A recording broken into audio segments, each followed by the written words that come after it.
Welcome, everybody, to the CFL Weekly Pick'em Show on the Grueling Truth Sports Network. We are at Week 11, and we are brought to you by BetNow Sports, or betnow.eu, where you can go get a 50% cashback bonus on your first deposit up to $1,000.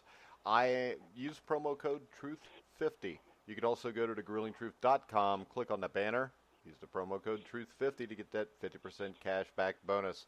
I am your co-host for the CFL Weekly Show, Mike Goodpaster. Right now, I'd like to welcome in my co-host.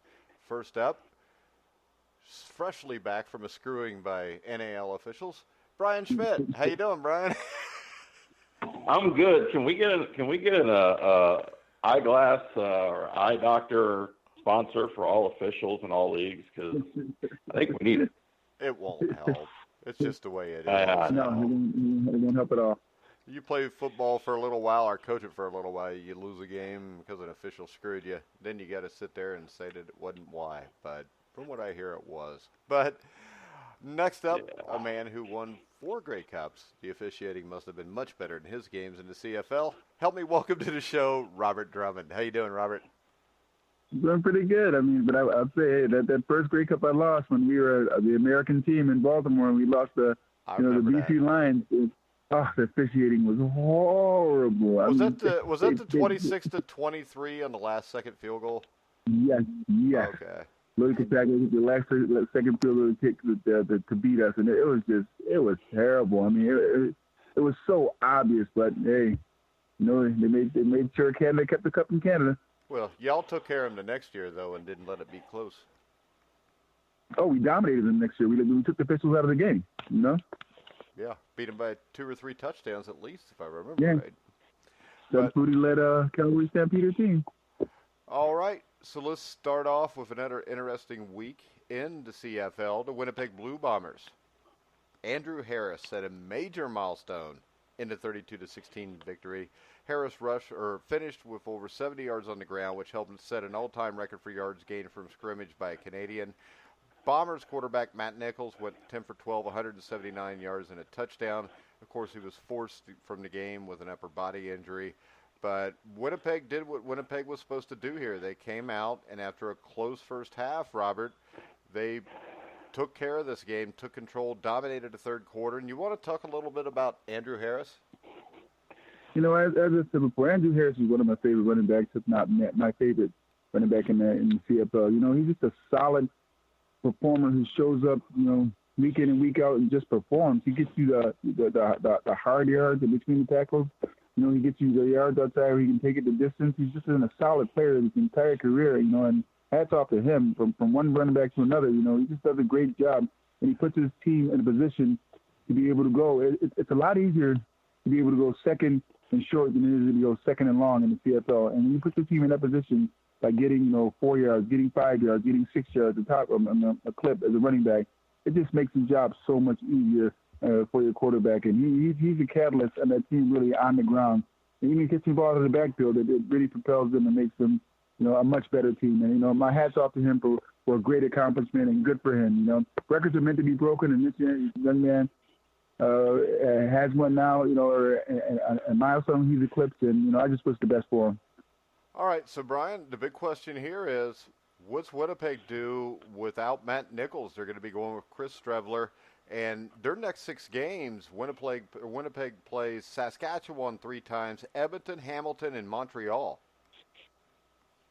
Wow. Yeah, it's going to get a little interesting in the next 6 games. You better get the backup ready, but more important, you've got to lean on Andrew Harris a little bit more. They do a good job of that, but you're going to have to lean on him even more now. And that's going to be the key. And also, again, you've got to play good defense. You can win games with your backup quarterback, but you've obviously got to lean on your running game a little bit more, and you've got to lean on your defense and special teams to play good football. So it's going to get a little interesting over the next 6 weeks, that's for sure. Yeah, and it's one thing to just have to make do for a week or two, but to have to do it 6 games and against the schedule they've got is going to be really rough for them. at least, they started off. They've got a nice record, so if they can just go 3-3 in those 6 games and get Nichols back, hopefully by then, maybe it'll be all right. Trevor Harris passed for 420 yards and 3 touchdowns as the Edmonton Eskimos claimed a 41-26 road win over the Toronto Argonauts on Friday night. Receiver Greg Ellingson came through with a huge performance for the Eskimos, catching 10 passes for 170 yards and 2 touchdowns. And, Brian, when we look at this, Trevor Harris is a hell of a quarterback, and this Edmonton team, especially with Winnipeg having some issues now, Harris, 28-41, 420 yards, 3 touchdowns. But then they've got C.J. Gable, too, 15 carries, 76 yards. So if one of them don't get you, the other one's going to. Yeah, and it's also, I think, kind of jumps out at you.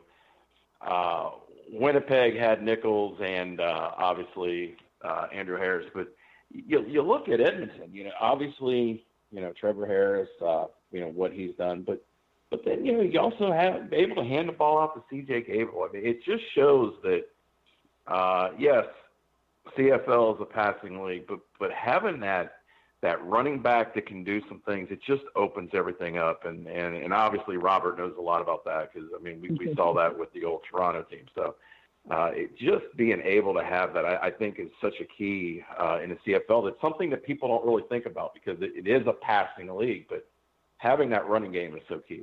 Well, and Robert, when we talk about your old team, the Argonauts, they got beat here, but they didn't lay down. They lost the game 41-26. Offensively, they weren't bad. It was the defense that bit them in the ass in this game. Yeah, Toronto's team is struggling right now, and you have to put yourself in a position, to save face. And by that I mean, as you said, they didn't lay down, but as a running back, it makes life a whole lot easier if you can take a lot of the pressure off your quarterback. For me, it was taking a lot of pressure off Doug Flutie. I know that sounds crazy, but when teams came into a game plan, it's like, okay, stop Doug. But it's like, no, they have a very talented running back. As I said, with Gable back there, it just puts the emphasis on a complete team as opposed to one player. And that's what I always prided myself by, being a team player. When you're a team player, it makes your team that much better. Right now, Toronto's just not playing good team football. But the promising thing about Toronto right now is that they didn't lay down. They went out there and they put up a fight. They could have easily. There were some games that when I played that we won, like we beat Winnipeg one time 65-12, and it was a laugher, But you don't want to disrespect your opponent, but you don't want your opponent to lay down. But some teams lay down because we're a dominant team. Toronto didn't do that, and that just shows promise for them for the future as they get ready, for next season. Because let's be all real and honest about this. This year is over. Yeah, Robert, and 6 weeks ago we were talking about how we didn't see how it would get any better, but the last 3 weeks, they have played better, so there is some hope. That's a problem. I'll tell you this right now, from someone who's played this game a long time, that's a promising sign that these guys aren't laying down and going out there and playing with heart, because right now, in their mind, they're going to be saying, I don't want to get hurt. I want to be able to go to free agency somewhere. I want to renew a new contract. They can be thinking about a million things. These guys are going out there and playing with grit, and playing their behinds off, and I respect that. All right, next up, the Hamilton Tiger Cats are definitely pulling away in the Eastern Division right now, and they improved to 7-2 with a 21-7 road win against the Ottawa Red Blacks. Dane Evans played well again, 299 yards and a touchdown while completing 24 of 39 passes. Braylon Addison led the way for Hamilton with 8 catches for 100 yards. But when I look at this, Robert, this Hamilton team is for real. They're doing this with their backup quarterback, and defensively, they only gave up 7 points on the road. Yeah, their defense is actually playing good. They have been playing well all year long, and they have their backup be able to just be put in a position, to still be successful and keep a machine running. Dane Evans doing a great job, and it says a lot about what the organization has done with the players that have compiled together. They're playing well together, and that says that and that's what championship teams do. They play well together, no matter whenever someone gets hurt. Again, I'll take it back to the 1 year I got hurt. I got hurt, and everyone was like, they called me, Flutie, and Pinball the Triangle of Terror, whatever. But I was hurt. I missed 3 games. They just put Mike Pinball Clemens in the backfield. They moved Mike Saunders to the spot, and we didn't miss a beat. it seems like Toronto's right now, not Toronto, but Hamilton right now is not missing a beat. And that bodes well for them. That looks good for them, not just the rest of the season, but going into the playoffs also. Hamilton's a team people better really, really keep their eyes on because they can cause a lot of trouble for a lot of teams going forward. Yeah, and something you touched on, Robert, is this. I mean, Dane Evans is a young quarterback. His life's made a lot easier when Marshall Cameron's carrying the ball 12 times for 92 yards, too. Oh, my gosh. I mean, I just sat here and told you, when a running back can put you in a position as a quarterback to have second and short or second and medium range, it makes a huge difference. Randall Cunningham, I don't say Randall, but Doug Flutie also taught me that it's like, you know what, guys, at least give me 4 or 5 yards because it changes the whole complexity of the plays you can call. They're short distance, medium plays. You don't have to go downfield all the time. And that's a big, huge plus for an offensive coordinator or a quarterback who's calling his own plays. It makes the game that much easier. When running backs are doing that well, it makes the game that much easier for the quarterback. Yeah, and Brian, when I look at this, we talk about Hamilton's defense. Most of the time, quarterbacks in the CFL, you're looking at somewhere between 60 to 70% completion rate. Dominic Davis and Jonathan Jennings combined were 22 for 46, under 50%. And when you're playing pass defense like that in the CFL, you're a definite threat. Yeah, when the bottom line is this: if you can't complete passes in a CFL, again, you've got to have that good passing game to go along with your running game. Well, if you make teams one-dimensional or they can't throw the football, you're going to win a lot of games defensively, and we're seeing that. They do a great job of letting your defense play, even though I know Dane Evans had a couple interceptions. I mean, they really didn't do anything to put themselves in trouble because they just play great defense. Make them turn the ball over, make them punt the ball, get the ball, play good field position, and now you win games 21-7. Yeah, and then we come to the stunner and probably the game of the year so far in the CFL. The Montreal Alouettes scored twice in the last 50 seconds of the game, then twice more in overtime to pull off a stunning 40-34 win in Calgary. And Eugene Lewis pulled Montreal to within a field goal, then recovered Boris Beatty's onside kick to give Montreal one last chance to tie. Vernon Adams came through. Beatty hit his fourth field goal. Adams scores twice on quarterback sneaks in the extra frame. Are the Alouettes for real? Because it looks like they are to me, Brian. Yeah, I think this is going to be a team that, obviously I don't know if they're going to win a Grey Cup. They are definitely for real. And the one thing from watching this game that jumps out is Vernon Adams. You look at his stats, not only this game, although his stats for this game were decent. He had a couple interceptions, but you look at his season stats, and you're not jumping out of your chair of being impressed, but he just does things that a winning quarterback does. He makes plays when he needs to make plays. He can make plays with his feet as well as his arm. And I thought in this game, the one thing that jumped out is he brings an energy. Some players just have that ability that they bring an energy that everybody else feeds off. And he seems to be that guy that really brings an energy. And this has kind of become, we haven't said this in a lot of years. This has become kind of a fun team to watch. Yeah, and Vernon Adams had a great game again because, as you said, he makes plays when they need to be made. Now, we look at Calgary on the other side, Robert. Nick Arbuckle, you can't ask much more from a quarterback than 31 for 36, 4 touchdowns, no interceptions. Don Jackson, 13 carries for 77 yards. I don't think this is a case of Calgary just didn't play well. Montreal outplayed them. Montreal did outplay them. And that's surprising.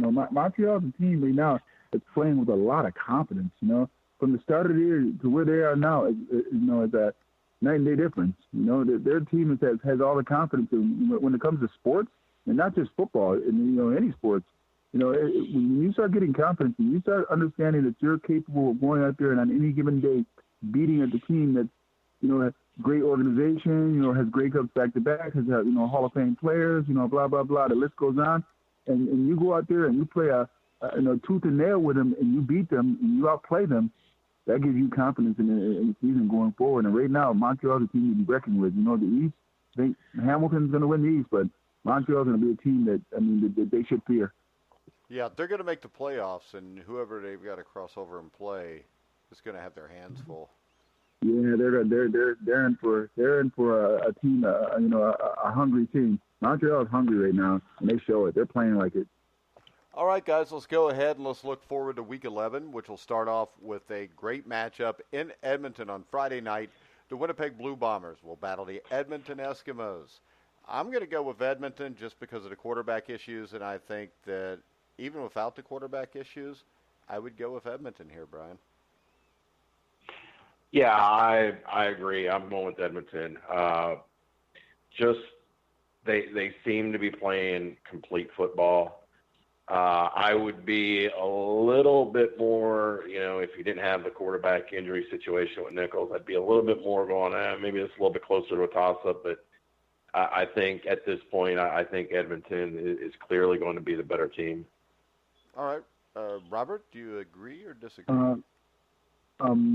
Tons of Andrew Harris. A lot of pressure is going to be on him, but I'm going with Edmonton also. It's just not going to be enough to overcome the loss of the Colts. I mean, it's just losing a quarterback, your starting quarterback, it's a huge loss playing against a team like Edmonton.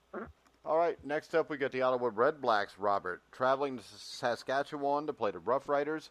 The scary thing here is this is usually the game Ottawa jumps up and surprises us. Yeah, I know. That's why I don't know what Ottawa. I mean, I just can't. They're up and down. They're hot and cold. They're high and low.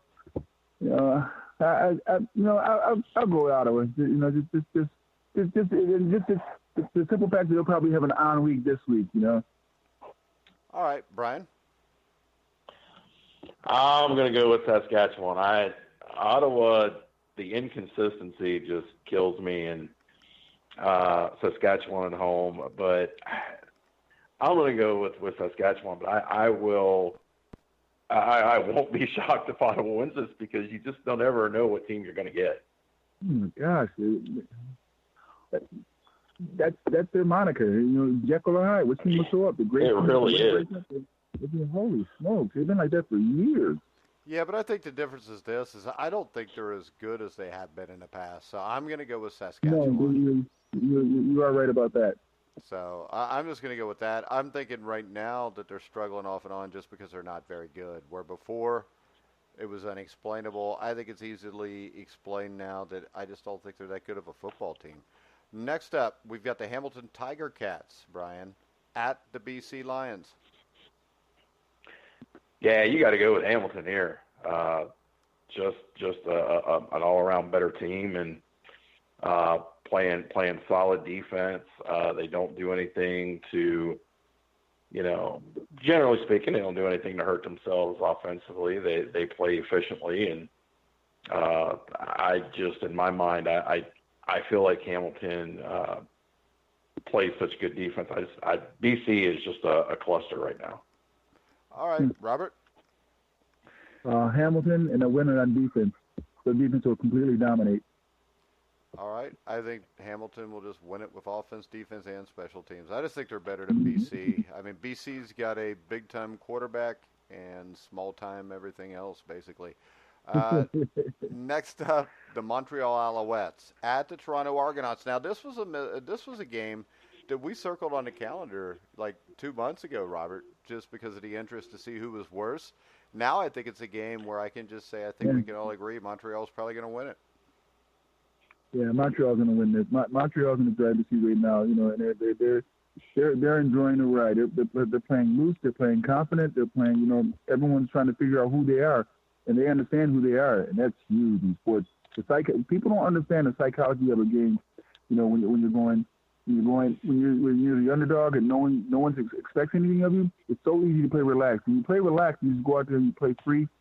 You play, if I can say it, balls out, which is the way you want to play. You want to play and not worry about making mistakes.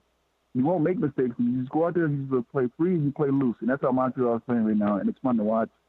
Now, the only concern I would have here, Brian, and I'm picking Montreal, but I mean, Montreal's coming off a huge win, very dramatic win, and now they're going to play a Toronto team that has been fighting their asses off of late. Is there any shot? I mean, there's always a shot of an upset, but is there a legitimate shot here? I think there's a legitimate shot. I mean, I don't know No. if legitimate's the right word. I think there's a shot, but No. I just think No shot at all. Montreal is just, they're just so much fun to watch, and they're playing so high. I mean, Robert, quit Montreal- harassing Brian. But look at Montreal and the way that they're just playing loose. I mean, they're just so Yeah, they relaxed. really are. They're making mistakes. They are. I mean, like, the difference is Montreal right now is having fun. Toronto right now is struggling. I mean, like, they're playing well. They're fighting, but they're struggling because in their head it's like, more, we got to save face. Montreal's not worried about saving face. They're out there just having fun. Whatever happens, happens, and they're winning doing it. They're finding how to play well together as a team, and that's a huge difference. You know, Montreal's having fun. Toronto's struggling right now, and that's why I said there's no chance. I'll tell you what, something that really shocked me is the Nissan power ratings that came out today on the CFL.com or CFL.ca. And I think this is the first time in a long time where I've seen Montreal actually higher than Calgary and Saskatchewan in the power rankings. Yeah. Montreal. Yeah. It makes a difference. I mean, it makes a difference. I remember the year we went 8-8 in 2000. You know, with the BC Lions. You know, we had an 8-8 record and made the playoffs and went on to win the Grey Cup. We were just having fun. We didn't care about what happened to score, things of that nature. We just went out there as a team, just played the game, relaxed, and people didn't get that. In the playoff games, ran into a tough Edmonton team, beat them. Ran into a tough Montreal team, a tough Calgary team, beat them. Ran into Montreal with the great Mike Pringle in the Grey Cup, beat them. We just had fun. Montreal, I'm telling you right now, is having fun. That's a team that people should be concerned with. Yeah, a I team would that's think. relaxed and having fun and making plays. All right, be careful. Yeah, I think the key here is here's just the Vernon interesting Adams thing. Jr. staying healthy. Yeah. But I mean, injuries are a key, but that's a part of the game. But for right now, they're just having fun, and it's fun to watch. It really is. And here's an interesting thing: is they play Toronto this week. They have a bye week, and then they play BC at home. You're potentially looking at them going into Week 14 against Saskatchewan, 6-4, and you know, if they're playing on top of the world right now, imagine a 6-4 team going into Week 14, feeling like, you know, we may just have a shot in this. Yes. Yep. You know, football and sports in general, like Robert said, it's all about momentum and it is. and mindset. And this is going to be a real dangerous team if they keep playing like this. Yeah, and I they think are. that Saskatchewan team, I think, is dangerous also. Yeah, I agree with that. Yeah. I completely agree with that. And I think the most interesting thing to happen over the next month or so is just to see what happens in Winnipeg with no Matt Nichols. Yeah, as I said, Andrew Harris, 2.0. It's a lot's going to fall on him, but being a former, all-star, all-CFL, whatever, running back, and, I was fortunate enough to never be put in a situation where my quarterbacks were out of the game. I mean, I was fortunate enough to play with, go figure, 3 Hall of Famers, Damon Allen, Doug Flutie, and Tracy Ham. Yeah, but all three of those guys were hard to get a clean shot on, too. Yes. I mean, I might want to, sometimes you call me a legend, and I might want to think it was me, but no, I played with 3 great ones, so it was them. Yeah, but the thing is this, without guys like you, Pringle, and all those guys, they might have been great players, but they wouldn't have won all the great cups either. It's a team sport, and that's what makes football so great. I mean, you got all kind of NFL. Dan Marino was one of the greatest quarterbacks that ever lived. Never won a Super Bowl because he never had the defense or the running game with him.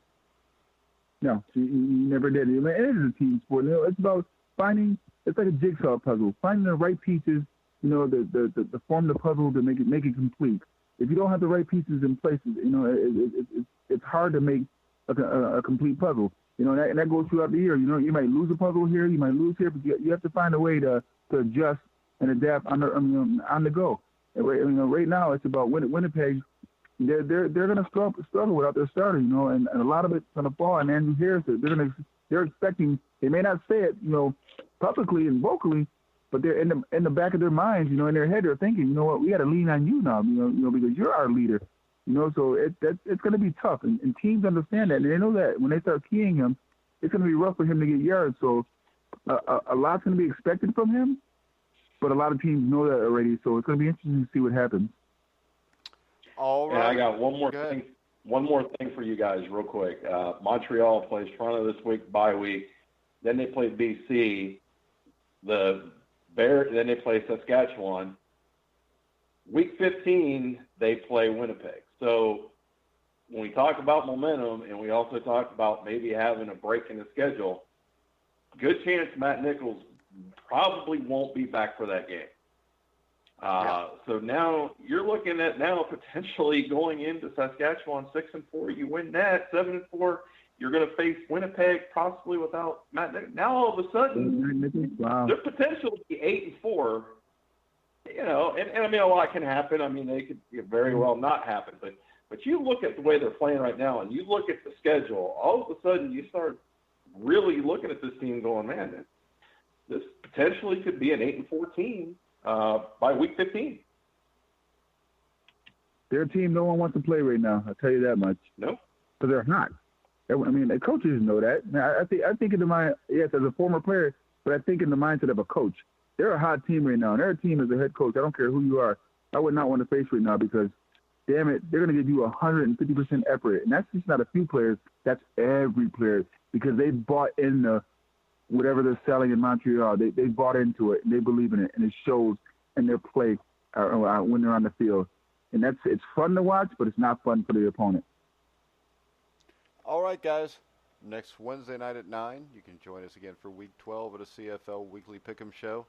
I want to thank Robert and Brian for coming in today, and I would ask them to have a final thought, but Brian never comes up with anything since he made that joke last year.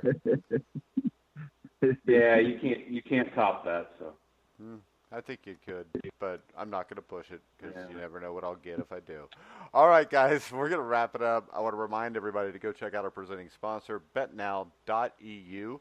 50% cash back bonus on your first deposit up to $1,000.